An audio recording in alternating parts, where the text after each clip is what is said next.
पहले किस तरीके से तमाम पार्टी के नेता जो हैं वो अपने दल बदलते हुए नजर आ रहे हैं, मैं आपके पास लौटूंगी।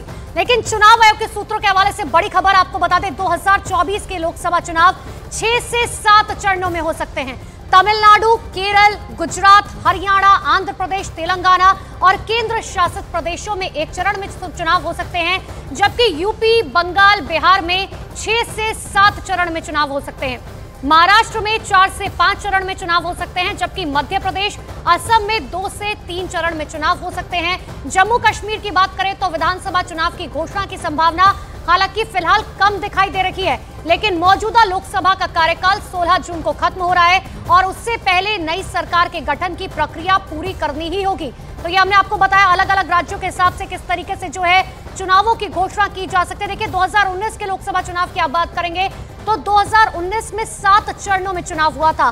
7 मार्च को पहला चुनाव हुआ था, लेकिन इन सब के बीच में अब इंतजार इस बात का करना होगा कि आखिर इस बार जो है कितने चरणों में चुनाव होगा। लेकिन चुनाव की तारीखों का ऐलान होने से पहले न्यूज 18 इंडिया से बात करते हुए केंद्रीय मंत्री पीयूष गोयल ने दावा किया। उन्होंने कहा उनकी पार्टी महाराष्ट्र में 45 से ज्यादा सीटें जीतेगी। सुनिए सर, आपने एक लाइन बोली, मुंबई जन्मभूमि, मुंबई कर्मभूमि, अब मुंबई चुनाव भूमि होने वाली है, किस तरह से देखते हैं आप?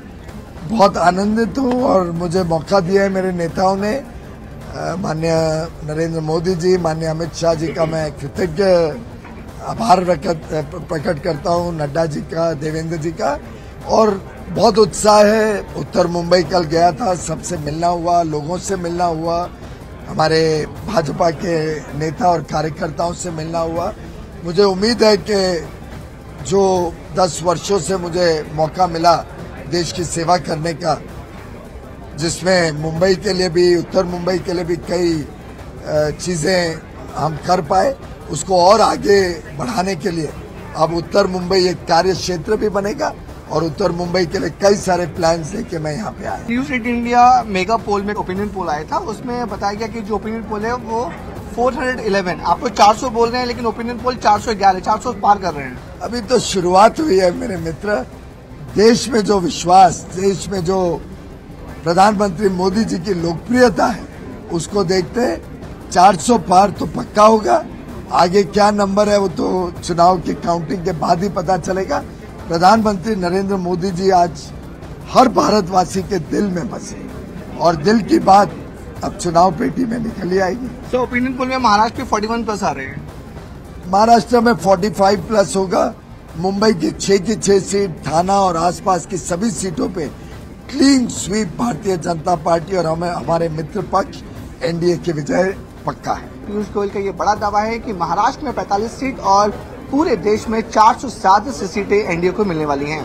मुंबई से कैमरामैन देव के साथ विवेक गुप्ता, न्यूज 18 इंडिया।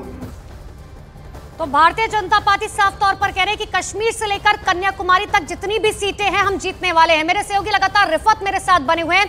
रिफत, धारा 370 हटने के बाद और परिसीमन के बाद हर किसी की निगाहें इस बात पर टिकी हुई थी कि क्या इस बार जम्मू कश्मीर में विधानसभा चुनाव की घोषणा जो है वो लोकसभा चुनाव के साथ की जाएगी, कितनी संभावनाएं नजर आ रही हैं?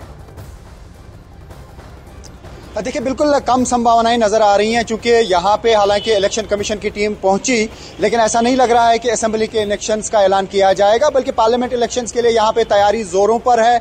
यहाँ पे सारे लीडर जो हैं रेडी हैं पार्लियामेंट इलेक्शंस के लिए और लोग भी चाहते हैं कि वो यहाँ पे जो है पोलिंग प्रोसेस में शिरकत करें, क्योंकि अगर 2019 की बात करें खाली 7% वोटिंग हुई थी श्रीनगर पार्लियामेंट कॉन्स्टिट्यूएंसी पे, और इस बार यह समझा जा रहा है कि वोटर टर्नआउट बहुत ज्यादा हो सकता है, क्योंकि काफी टाइम से यहाँ पे अब इलेक्शंस नहीं हुए। कोशिश करेंगे कुछ लोगों से भी बात करने की, मैं कोशिश करूंगा कि यहाँ हम लाल चौक में हैं, शॉपकीपर्स जो यहाँ पे हैं वो यहाँ पे बात करेंगे, उनसे भी जानने की कोशिश करेंगे।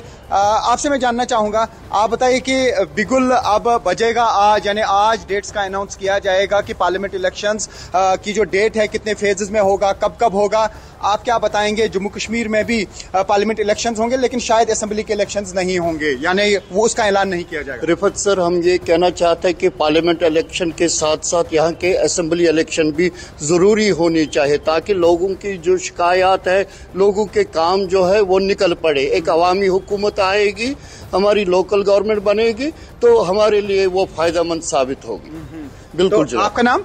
My name is sir Tasadduqdin. Tasadduq साहब कह रहे हैं कि यहाँ पे असेंबली चुनाव भी होने चाहिए, लेकिन ऐसी बहुत कम संभावना लग रही है कि आज ऐसा कोई ऐलान किया जाएगा। लेकिन पार्लियामेंट इलेक्शंस के लिए यहाँ पर भी तैयारियां जोरों पर है, पॉलिटिकल पार्टीज भी रेडी हैं, लेकिन बीजेपी ने अभी तक 2 कॉन्स्टिट्यूएंसी से कैंडिडेट्स का अनाउंसमेंट किया है। हटने के बाद यही वो लाल चौक था जिसे छावनी में तब्दील कर दिया गया था, लेकिन आज कितनी शांति व्यवस्था वहां कायम है, यही नए भारत की तस्वीर है। मैं आपके पास लौटूंगी, लेकिन देखिए तमाम राजनीतिक दलों को भी इसी दिन का इंतजार था।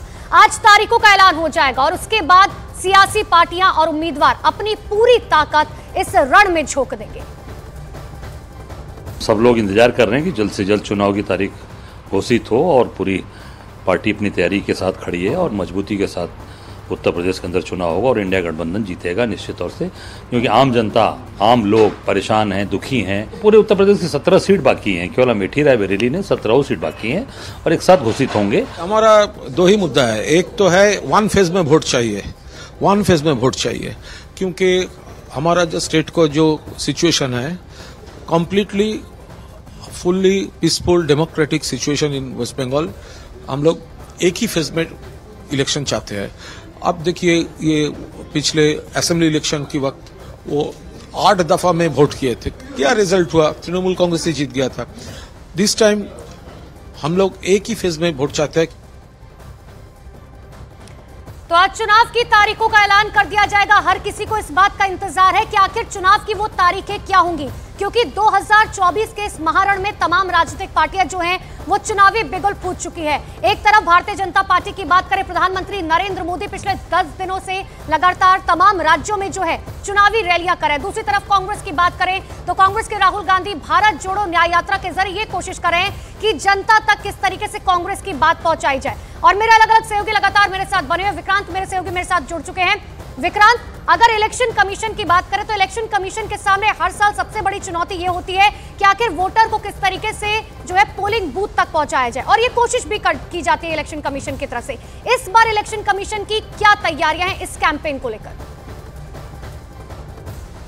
देखिए, निश्चित तौर पर इस तरीके के कई कैंपेन इलेक्शन कमीशन चलाता है और आज भी जब इलेक्शन कमीशन अब से कुछ देर बाद दिल्ली के इसी विज्ञान भवन में प्रेस कॉन्फ्रेंस करेगा जिसकी तरफ पूरे देश की निगाहें लगी हुई हैं, तो इस बात की जानकारी दी जाएगी कि किस तरीके से इस कैंपेन को तेज किया गया, कैसे लोगों को जोड़ा गया और लोगों से अपील भी, जो युवा फर्स्ट टाइम वोटर्स हैं उनको खास तौर से अपील भी की जाएगी कि वो लोग जरूर वोट डालने जाएं। एक चीज मैं जरूर कहना चाहूंगा कि आप जो अभी राहुल गांधी की यात्रा की बात कर रहे थे, तो राहुल गांधी अभी भी अराजनीतिक यात्रा पर है, यानी वो इसे पॉलिटिकल यात्रा नहीं कहते। अब देश चुनाव के मुहाने पर आ गया है, बिल्कुल तेज आज से चुनाव की तारीखें घोषित कर दी जाएगी और देश की सबसे बड़ी मुख्य विपक्षी दल जो है उसके नेता कहते हैं कि वो अभी राजनीतिक नहीं वैचारिक यात्रा पर है। लेकिन अब चुनावी मूड में सबको आना पड़ेगा और क्योंकि देश का सबसे बड़ा चुनाव 2024, 10 साल से केंद्र में बीजेपी की सरकार है, 2014 से बड़ा मैंडेट लेकर 2019 में आए और 24 के लिए उससे बड़ी उन्होंने अपने लिए चुनौती रखी है सामने, 400 पार की बात कर रहे हैं। तो निश्चित तौर पर अब जैसे जैसे दिल्ली का मौसम थोड़ा गर्म होना शुरू हो गया है, उसी तरीके से अब पूरी चुनावी जो गर्मी है वो देश भर में अगले कुछ दिनों में देखने को मिलेगी।